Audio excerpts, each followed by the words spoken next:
Anganwadi workers and helpers యూనియన్గా ఈరోజు ఈ దీక్షలు పట్టడానికి కారణం ఇప్పుడున్న కూటమి ప్రభుత్వమేనండి. కూటమి ప్రభుత్వం రానప్పుడు మాకు కనీస వేతనం 20,000 మీకు తక్కువే, మీకు ఇంకా ఎక్కువ ఇవ్వాలని చెప్పిన ప్రభుత్వం ఈ రోజునాడు ప్రభుత్వం వచ్చి 2 సంవత్సరాలు అవుతున్నా కానీ కనీసం అంగన్వాడీలకి కనీస జీతం ఇవ్వాలన్న ఆలోచన కూడా రాలేదండి. అదేవిధంగా కనీస వేతనం 26,000 ఇవ్వాలండి. మాకు సంక్షేమ పథకాలు చాలామందికి అమలు అవ్వట్లేదండి. సంక్షేమ పథకాలు అంగన్వాడీ టీచర్లు ఉద్యోగస్తులుగా నెట్లో చూపించి మాకు రావాల్సిన రాయితీలు రాకుండా చేస్తుందండి. అలాగే ప్రీ స్కూల్ని బలోపేతం చేయాలండి. ప్రీ స్కూల్ పిల్లలకి మధ్యాహ్నం 3 గంటలు 4 గంటల వరకు ఉండాలంటే కనీసం వాళ్ళకి మధ్యాహ్నం 3 గంటలకి స్నాక్స్ పెట్టాలండి. ఈ ప్రభుత్వం ఉండగా ఇదివరకు శనగలు ఇచ్చేదండి. అదేవిధంగా ఏదో ఒక రూపంగా వాళ్ళకి స్నాక్స్ ఇప్పించాలండి. అలాగే 5 సంవత్సరాలు నిండే వరకు ప్రతి పిల్లని కూడా అంగన్వాడీలోనే ఉండేటట్టు చేయాలండి. ఎందుకంటే 5 సంవత్సరాల వరకు మమ్మల్ని హైటు వెయిట్ తీయమంటున్నారండి. కాన్వెంట్కి వెళ్ళే పిల్లలు మాకు దొరకడం కష్టం అవుతుందండి. కాబట్టి ప్రతి పిల్ల కూడా అంగన్వాడీలోనే ఉండేటట్టు జీవో ఇవ్వాలండి.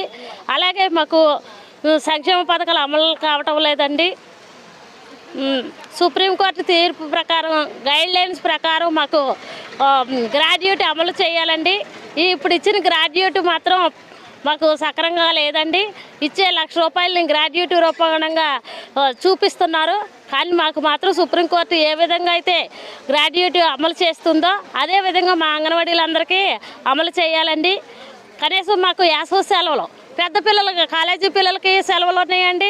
అలాగే ఎలిమెంటరీ స్కూల్స్కి సెలవులు ఉన్నాయి. అంగన్వాడీ పిల్లలు చిన్నపిల్లలండి, వాళ్ళు ఈ ఎండల్లో వచ్చి ఎలా వెళ్తారండి? వెళ్ళేటప్పుడు ఎండగానే ఉంటుంది, వచ్చేటప్పుడు ఎండగానే ఉంటుంది. తీవ్ర ఎండలతో ఇబ్బంది పడుతున్నారండి.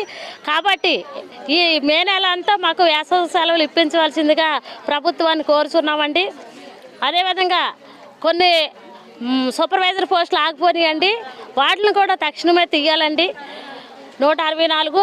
అలాగే మినీ సెంటర్లని కొంతమందిని 10th ఫెయిల్ అయ్యారని చెప్పేసి వాళ్ళు మాత్రం ఆఫ్ చేసేసారండి.